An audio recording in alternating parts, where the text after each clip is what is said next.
Bondi's last hearing, the sworn testimony that put her name next to the evidence she denied. There were 86 pages she was supposed to produce. There was a list with a document number she swore didn't exist. And there was a room full of people who had read both. She walked in anyway. That decision, the decision not to invoke a scheduling conflict, not to send a deputy, not to use any of the well-documented machinery of delay available to a cabinet officer who understands what is waiting on the other side of a hearing room door, is the first thing the record shows. It is also the last unambiguously defensible decision Pam Bondi made in connection with this proceeding. Everything after it was on camera, everything after it was sworn, everything after it is now permanent. What happened after that is the story that will be attached to her name in every account of this period of American governance written from this point forward. Not the decisions she made before that room, not the position she took, not the years of public service that preceded the appointment that brought her to that witness table. What happened in that room, what she said under oath, what the evidence showed, and the specific, permanent, irreversible fact that her sworn statement and the documentary record are now sitting next to each other in the Congressional Archive, available to anyone who wants to understand what the distance between them means. The hearing had a stated purpose. The stated purpose was oversight. The legal mandate for the release of the complete Epstein investigative files had passed its deadline. Congress had received what the Department of Justice called a complete disclosure. Congressional reviewers had identified what the complete disclosure was missing, and the Attorney General of the United States was in that room to account for the gap between what the law required and what her department had produced. That gap was not small. The law was specific. The mandate was explicit. The permissible redactions were defined with precision. Identifying information about victims and survivors was to be protected, nothing else. What the DOJ produced reversed that standard with a consistency that could not be attributed to error. The co-conspirators' names were redacted. The victims' information was exposed. The compiled identification record, the list, was omitted entirely. An 86-page prosecution memo from the Southern District of New York remained redacted even for members of Congress who had the legal authority to see it. A draft indictment had been preserved, but not produced. None of those omissions were accidents. Accidents are random. These were specific. Each one protected exactly the category of information that the law did not protect, and left exposed exactly the category the law was designed to shield. That level of specificity requires intent. It requires decisions. It requires the name of the person who made them.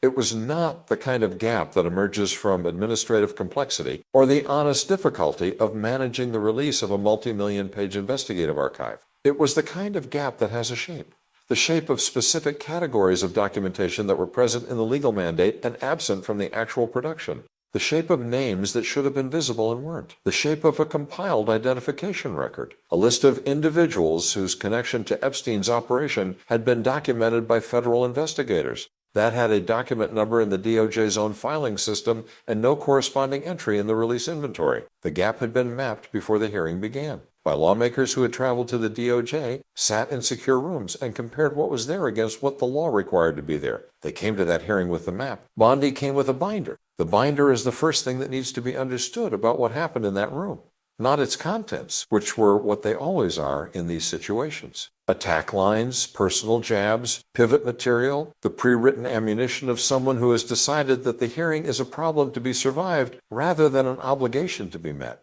The binder is important because of what it was not. It was not a legal justification for the redaction decisions. It was not documentary evidence supporting the completeness of the release. It was not the prepared response of a department that had done what the law required and was ready to explain how and why. It was the confession that preceded the testimony. The document in the congressman's hands was the proof it wasn't enough. That is not a rhetorical flourish. It is a structural observation about what the presence of the binder reveals about the absence of everything else. A department with a defensible position prepares its defense. It assembles the documentary record that supports the decisions that are going to be questioned. It walks through the specific provisions of the relevant statute and constructs a coherent legal argument for why its actions fell within the law. It anticipates the hardest questions and prepares the most accurate answers. That is what preparation looks like when the position is defensible. When the position is not defensible, preparation looks like a binder full of attack lines. like research into the personal histories of the committee members who will be asking the questions, like pivot material designed to redirect the conversation away from the documentary record and toward political arguments that have nothing to do with the specific compliance failures under examination, like the decision to treat a congressional oversight hearing as a performance problem rather than an accountability obligation. That was the binder, that was the preparation. And it told everyone in that room what Bondi already knew before she sat down. You do not spend your preparation time writing insults if you have answers. You write insults when the legal position has no defense and the documentary record is damning, and the only remaining tool is disruption. The binder said everything about what Bondi knew before she sat down. The testimony confirmed it after she did. The first hour of the hearing established the rhythm that would define everything that followed. Question, deflection, follow-up, longer deflection, pivot to the previous administration, return to the question, attack on the member asking it. The procedural machinery of an oversight hearing running on the fuel of prepared evasion rather than substantive response. It is a recognizable pattern. Washington has watched it perform many times. But there is a version of it that is sustainable and a version that is not. And the difference between them is whether the documentary record supports the evasion or contradicts it. The documentary record contradicted it. The moment the first document appeared on the hearing table, the rhythm broke. It was a single page, pulled from the materials Joe Neguse had reviewed in a secure room at the DOJ. It contained a reference, explicit, numbered, cross-referenced, to a compiled identification record, a list, with a document number, a filing date, a physical location in the department's own record system, proof in the department's own filing language that the list existed, had always existed, and had not been included in a release that Bondi had described minutes earlier in that same hearing as complete. She had just said complete. The document said it wasn't. The room absorbed that in layers. First the words, then the document, then the gap between the two.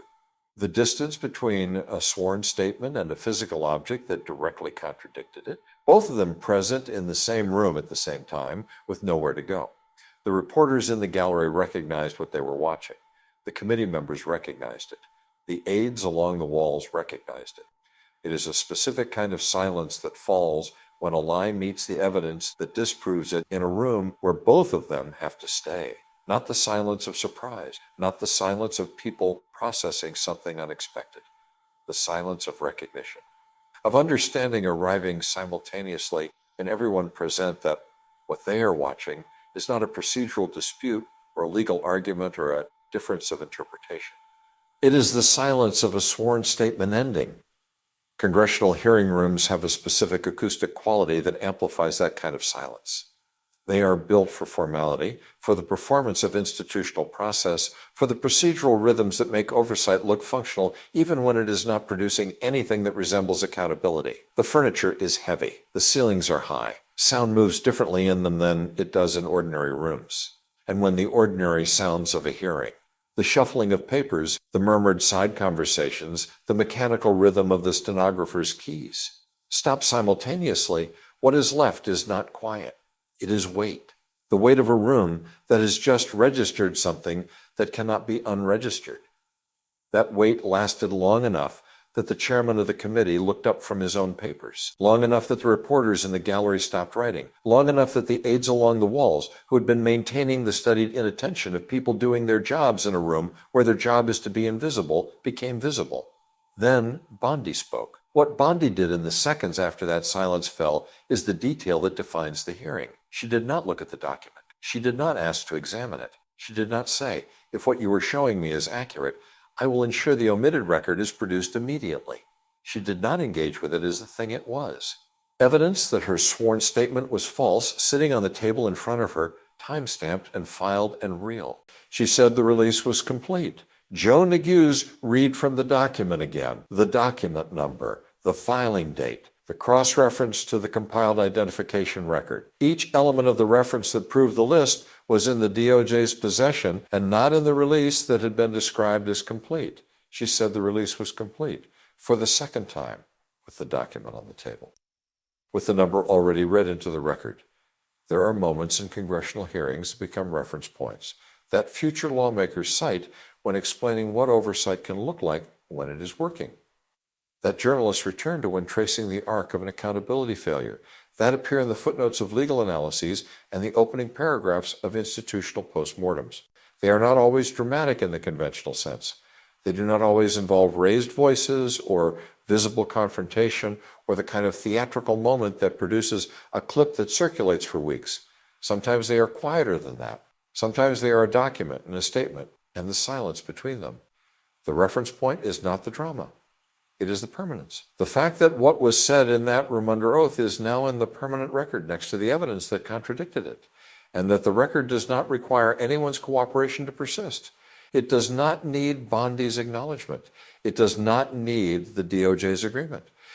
It does not need political will or institutional support or the willingness of anyone who was in that room to testify to what they witnessed. It exists independently of all of those things. The transcript is the transcript. The document is the transcript. The gap between them is the gap. This was one of those moments. Joe Neguse looked at her for a long moment before speaking again. The kind of look that belongs to someone who has just watched the gap between the official position and the documented reality become so visible that the only remaining question is what to do with the visibility. Then he said it plainly. You have told this committee under oath that the release was complete. I am holding a document from your department's own filing system that proves a compiled identification record was not included in that release. Those two things cannot both be true. One of them is false. And the false one was just stated in this room, under oath, by you. The binder stayed closed. Bondi said the department had complied with all applicable legal requirements. The lawmaker said, the document I am holding is from your department's files. It has a number. It references a record that is not in your release. Where is that record? She said, our review determined the release was complete. He said, your review missed a document that is in your own system, or it found it and decided not to include it, which is true. She opened the binder. That exchange, those specific words in that specific sequence in that specific room, is now part of the permanent congressional record, both the sworn statement and the document that contradicted it, both the question and the evasion that answered it, both the evidence and the warning that the evidence was not to be named. All of it preserved, time-stamped, available to anyone who needs to understand what happened when the legal mandate met the person responsible for executing it. The exchange over the document lasted less than 4 minutes. What it produced will last considerably longer. The hearing produced something else alongside the document exchange that the coverage of this moment has not given sufficient weight. The survivors were present, not as abstractions, not as case numbers or victim identifiers in a legal filing, as people who had traveled to Washington, who had taken seats in that hearing room, who were watching the Attorney General of the United States sit 3 feet away from the evidence of what had been done to them and say the release was complete. Some of them had been fighting for the contents of that release for years. Some of them had submitted their own testimony to federal investigators. Some of them had filed legal briefs demanding the disclosure of the names that the DOJ's release had protected. Some of them had come to that hearing because they believed, against the weight of considerable evidence, that sitting in a room where the Attorney General would have to answer questions in front of cameras was meaningful, that the visibility of the process was itself a form of accountability. Even when the process produced nothing that resembled an answer, they watched her open the binder. They watched her say complete. They watched the lawmaker hold up the document and read the number and ask the question. And they watched her say complete again. The survivors had been in this story for years before they were in that room. The network that Epstein ran had targeted them systematically over decades with the specific and deliberate efficiency of an operation that understood it was operating in the space between the powerful and the law. The investigation that followed had documented what the network did and who was part of it with a specificity that produced millions of pages of evidentiary record. The legal mandate that came after had required that record to be released, with protections for the victims without protections for the perpetrators. What the DOJ released had the protections reversed. The victims' identifying information had not been fully shielded.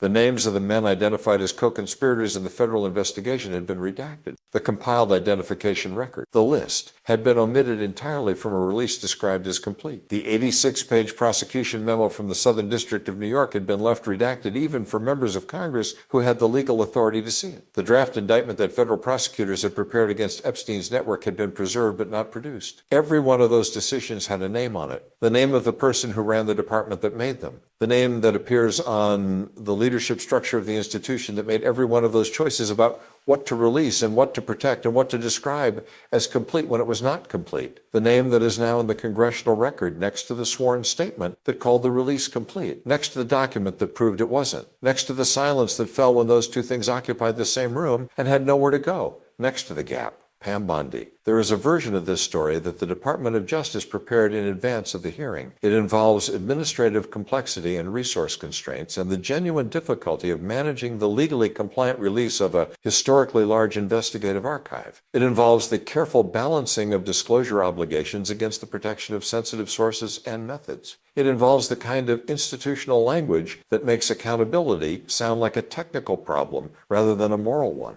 That version did not survive the document. What survived is simpler and more permanent. A lawmaker traveled to the DOJ, sat in a secure room, and found a document number attached to a record that was not in the release. He carried that document number into the hearing room. He read it into the live microphone. He asked the Attorney General to explain the gap between the document and her sworn testimony. And the Attorney General of the United States opened a binder full of attack lines and said the release was complete.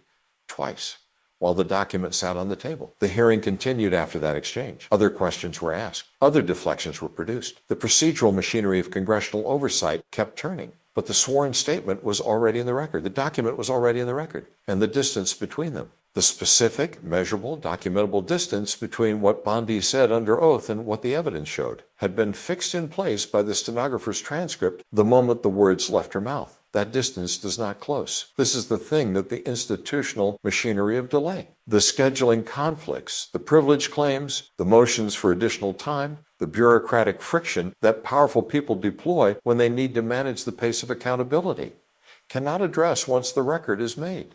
The record is already made. The distance is already fixed. The sworn statement and the contradicting document are already in the same archive. Nothing that happens after the hearing changes what happened during it. No subsequent filing, no explanatory memo, no revised accounting of the release inventory alters the fact that the Attorney General of the United States, on that day in that room, said the release was complete while a document proving it wasn't sat on the table in front of her. Twice. It sits in the archive with everything else that was said and produced and entered into evidence in that room. It sits next to the request for a formal accounting of all identification records in the DOJ's Epstein files that were not included in the release. It sits next to the deadline issued for that accounting and the sworn statement of completeness that preceded it and the document that proved the statement false. The survivors who have been fighting for those names, for the list that the law required to be released and that the DOJ chose to bury, are still fighting. The document number is now in the congressional record. The sworn statement is now in the congressional record. And the gap between them is now the legal and political terrain on which every subsequent proceeding about the Epstein files will be conducted.